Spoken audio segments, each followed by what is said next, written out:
क्या सच में भगवान अपने सच्चे भक्त की रक्षा करते हैं?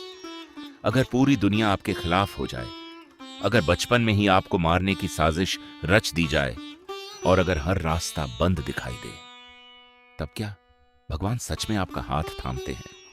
आज की कथा एक ऐसे राजकुमार की है जिसे बचपन में 3 बार मौत के हवाले किया गया, लेकिन हर बार एक अदृश्य शक्ति उसकी रक्षा करती रही। इस कहानी का अंत आपको यह विश्वास दिला सकता है कि जाको राखे साइयां मार सके न कोय। तो आइए शुरू करते हैं। बहुत समय पहले केरल में धर्मात्मा नाम के एक राजा राज्य करते थे। वे केवल पराक्रमी ही नहीं बल्कि भगवान के परम भक्त भी थे।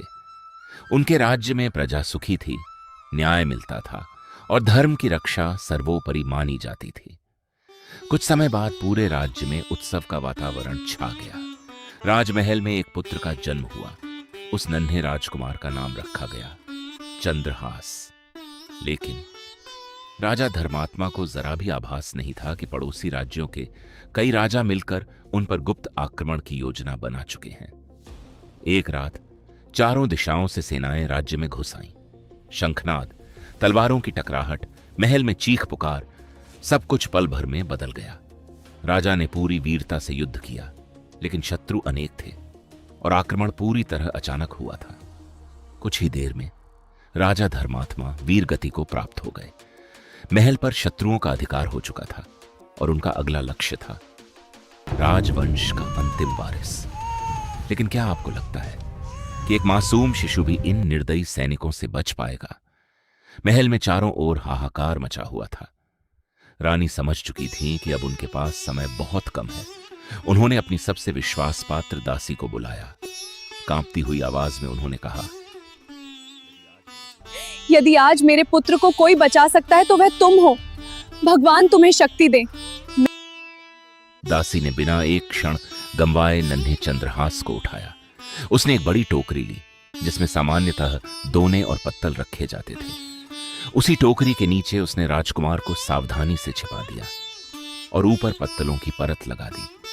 जब वह महल के मुख्य द्वार पर पहुंची, एक सैनिक ने तलवार रोकते हुए पूछा, रुको, इस टोकरी में क्या है?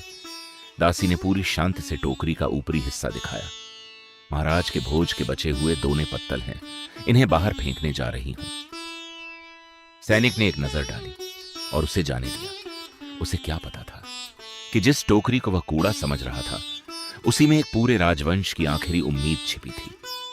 दासी पीछे मुड़कर भी नहीं देखी, क्योंकि उसे पता था एक पल की भी देरी राजकुमार की मृत्यु बन सकती थी। उधर महल में शत्रुओं ने रानी सहित पूरे राज परिवार का वध कर दिया। अब संसार की नजर में राजा का वंश समाप्त हो चुका था। रात दिन का सफर तय करने के बाद वह दासी आखिर एक दूसरे राज्य में पहुंची।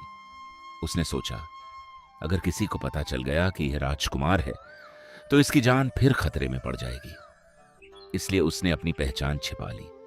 वह उस राज्य के मंत्री दृष्टिबुद्धि के पास पहुंची और हाथ जोड़कर बोली, मैं केरल राज्य की एक साधारण दासी हूँ। मेरा सब कुछ उजड़ चुका है। यह मेरा बेटा है। मुझे अपने यहाँ कोई भी काम दे दीजिए, मैं जीवन भर आपकी सेवा करूंगी। दृष्टिबुद्धि ने उसकी परीक्षा ली। दासी बुद्धिमान थी, परिश्रमी थी और हर काम में निपुण थी। मंत्री ने उसे अपने महल में दासी के रूप में रख लिया। अब छोटा चंद्रहास उसी घर में पलने लगा जहां उसका सबसे बड़ा शत्रु रहता था। उसे क्या पता था कि जिस बालक को वह दासी का पुत्र समझ रहा है, वह वास्तव में एक राज्य का उत्तराधिकारी है। लेकिन भगवान की लीला यहीं समाप्त नहीं हुई थी। कुछ वर्षों बाद एक दिन उस नगर में देवर्षि नारद पधारे। जब उनकी दृष्टि उस छोटे बालक पर पड़ी तो वे कुछ क्षण उसे देखते ही रह गए, मानो उन्हें उसके भविष्य का आभास हो गया हो। उन्होंने मुस्कुराकर चंद्रहास को अपने पास बुलाया, अपने वस्त्र से एक छोटा सा शालिग्राम निकालकर उसके हाथ में रखा और बोले, बेटा, इसे सदैव अपने पास रखना और जीवन में चाहे कैसी भी परिस्थिति आए, भगवान श्री कृष्ण का नाम कभी मत छोड़ना। कृष्ण कृष्ण कृष्ण यही तुम्हारी सबसे बड़ी रक्षा करेगा। कृष्ण कृष्ण कृष्ण। चंद्रहास के होंठों पर हर समय केवल एक ही नाम रहता, कृष्ण कृष्ण कृष्ण। उसे नहीं पता था कि यही नाम एक दिन उसकी ढाल बनने वाला है। कुछ समय बाद दृष्टिबुद्धि अपनी पुत्री विषया ओजस का जन्मोत्सव मना रहा था। दूर दूर से विद्वान और ज्योतिषाचार्य आमंत्रित किए गए थे। एक ज्योतिषाचार्य राजकुमारी की हस्तरेखा देखी और उसके उज्जवल भविष्य की बातें करने लगे। इसी बीच खेलते खेलते छोटा चंद्रहास भी वहां आ गया। एक वृद्ध ज्योतिषी की नजर उस पर पड़ी। उन्होंने कुछ क्षण तक उसकी ओर देखा, फिर मुस्कुराकर बोले, राजकुमारी का विवाह इसी बालक से होगा। पूरा दरबार स्तब्ध रह गया। दृष्टिबुद्ध का चेहरा क्रोध से लाल हो गया। उसने मन ही मन कहा, मेरी बेटी एक दासी के बेटे से विवाह करेगी? उसने उसी क्षण निर्णय ले लिया, यह बालक आज जीवित नहीं बचेगा। रात होते ही दृष्टिबुद्ध ने अपने विश्वास पात्र जल्लादों को बुलाया। उसने धीमी आवाज में आदेश दिया, इस लड़के को जंगल में ले जाओ और ऐसा समाप्त कर दो कि किसी को पता भी न चले। अगली सुबह चंद्रहास को यह कहकर महल से बाहर ले जाया गया कि मंत्री ने किसी काम से बुलाया है। भोला भाला बालक बिना किसी शंका के उनके साथ चल पड़ा। उसे क्या पता था कि वह मृत्यु की ओर बढ़ रहा है। घना जंगल, चारों ओर सन्नाटा और बीच में खड़ा था एक मासूम बालक। जल्लादों ने रुककर चंद्रहास से कहा, बेटा, क्या तुम्हें पता है कि हम तुम्हें यहां क्यों लाए हैं? नहीं। एक जल्लाद ने उसने कहा, हमें तुम्हें मारने का आदेश मिला है। चंद्रहास कुछ क्षण शांत रहे, फिर धीरे से बोले, क्या मुझसे कोई अपराध हुआ है? जल्लाद ने सिर झुका लिया, नहीं, तुम्हारा कोई दोष नहीं, लेकिन हम आदेश के बंधन में हैं। चंद्रहास ने अपनी आंखें बंद कर ली। न कोई डर, न कोई शिकायत, बस उनके होठों पर एक ही नाम था, कृष्णा, कृष्णा, कृष्णा। जल्लादों का हृदय पिघल गया। उन्होंने कहा, इतने निष्पाप बालक की हत्या हम नहीं करेंगे, लेकिन बिना कोई प्रमाण ले जाएंगे तो हमारी मृत्यु निश्चित है। तब उन्होंने चंद्रहास के हाथ की अतिरिक्त छठी उंगली काट दी। खून बहने लगा। पीड़ा असहनीय थी और चंद्रहास मूर्छित होकर भूमि पर गिर पड़े। जल्लाद वहीं उंगली लेकर वापस लौट गए और मंत्री से बोले, आपका आदेश पूरा हो गया। दृष्टिबुद्धि संतुष्ट हो गया। उसे लगा अब उसके रास्ते का कांटा हमेशा के लिए हट गया है। लेकिन घने जंगल में एक छोटा से चंद्रहास बेहोश पड़े थे, लेकिन उनके होंठ अब भी धीरे धीरे बोल रहे थे, कृष्णा, कृष्णा, कृष्णा। आकाश से एक विशाल हुमा पक्षी नीचे उतरा। उसने अपने विशाल पंख फैलाकर चंद्रहास के ऊपर छाया कर दी, मानो प्रकृति स्वयं उनकी रक्षा कर रही हो। कुछ ही देर बाद एक सिंह वहां आया, फिर भेड़िए, लेकिन आश्चर्य, कोई भी उस बालक के पास नहीं गया। उसी समय चंदनवती राज्य के राजा वहां से गुजरे। वे वर्षों से संतान प्राप्ति के लिए भगवान की आराधना कर रहे थे।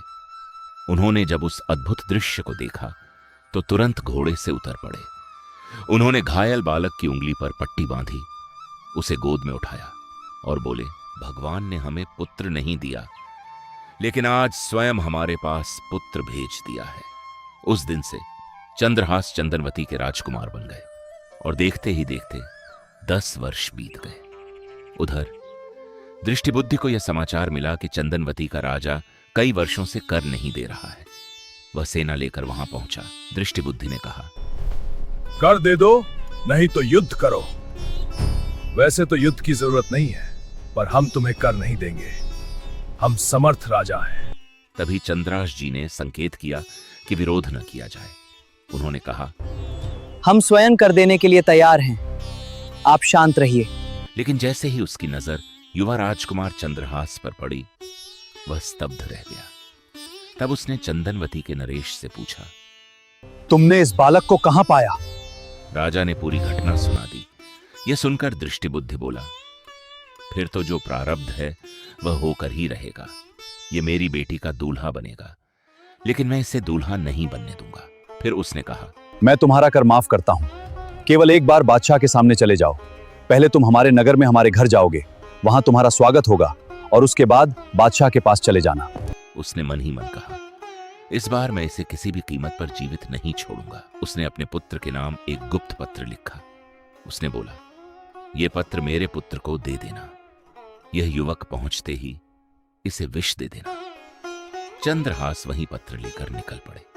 उस समय प्रथा यह थी कि यदि किसी के हाथ पत्र भेजा जाता था तो धर्म के अनुसार उसे बीच रास्ते में खोलकर नहीं पढ़ा जाता था।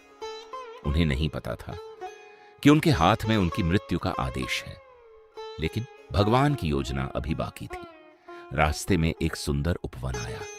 चंद्रहास ने वहीं विश्राम करने का निश्चय किया। उसी समय दृष्टिबुद्धि की पुत्री विषया अपनी सखियों के साथ वहां घूमने आई। उसकी नजर उस तेजस्वी राजकुमार पर पड़ी। वह अनायास ही उसके पास चली गई। तभी उसकी दृष्टि उस पत्र पर पड़ी। जिज्ञासावश उसने पत्र खोल लिया। जैसे ही उसने पढ़ा, उसमें लिखा था, जाते ही विष दे देना। कुछ क्षण वह मौन रही, फिर बोली, इतने तेजस्वी और निर्दोष युवक को विष? यह कैसे हो सकता है? उसने अपनी आंखों का काजल निकाला और केवल 2 अक्षर जोड़ दिए। या अब पत्र में लिखा था, जाते ही विषया दे देना। इतना छोटा सा परिवर्तन, लेकिन उसी ने पूरी नियति बदल दी। जब चंद्रहास दृष्टिबुद्ध के घर पहुंचे तो उसके पुत्र ने पत्र पढ़ा और प्रसन्न होकर कहा, पिताजी का आदेश है कि मेरी बहन विषया का विवाह इसी क्षण इनसे कर दिया जाए। और उसी दिन चंद्रहास और विषया का विवाह संपन्न हो गया। जब दृष्टिबुद्धि वापस लौटा तो अपनी पुत्री का विवाह देखकर क्रोध से कांप उठा। उसने निश्चय किया, अब चाहे कुछ भी हो, चंद्रहास जीवित नहीं बचेगा। उसने 4 जल्लादों को देवी मंदिर में पहले से छिपा दिया। फिर मुस्कुराकर चंद्रहास से बोला, बेटा, हमारे कुल की परंपरा है, दामाद को विवाह के बाद अकेले देवी का पूजन करना होता है। चंद्रहास बिना किसी शंका के मंदिर की ओर चल पड़े। उधर उसी समय बादशाह के दरबार में ज्योतिषियों ने कहा, इस समय यदि आप स्वयं राजगद्दी पर बैठेंगे तो राज्य में अकाल पड़ेगा और आपके लिए भी अशुभ होगा। कुछ समय के लिए किसी दूसरे तेजस्वी पुरुष को राजा बनाना आवश्यक है। दृष्टिबुद्धि का पुत्र वहीं उपस्थित था। उसने तुरंत कहा, मेरे जीजाश्री से अधिक तेजस्वी कोई नहीं। बादशाह ने तुरंत आदेश दिया, उन्हें अभी बुलाओ। वह दौड़ता हुआ मंदिर पहुंचा और बोला, जीजाश्री, आपको तुरंत चलना होगा। मैं आपकी जगह देवी का पूजन कर लेता हूं। चंद्रहास तुरंत दरबार के लिए निकल पड़े और जैसे ही दृष्टिबुद्धि का पुत्र मंदिर में पहुंचा, छिपे हुए जल्लादों ने उसे चंद्रहास समझकर मार डाला। उधर बादशाह ने चंद्रहास का तेज, विनम्रता और दिव्य व्यक्तित्व देखा। उन्होंने उसी क्षण उनके सिर पर राजमुकुट रख दिया। पूरे दरबार में घोषणा हुई, आज से यही हमारे नए राजा हैं।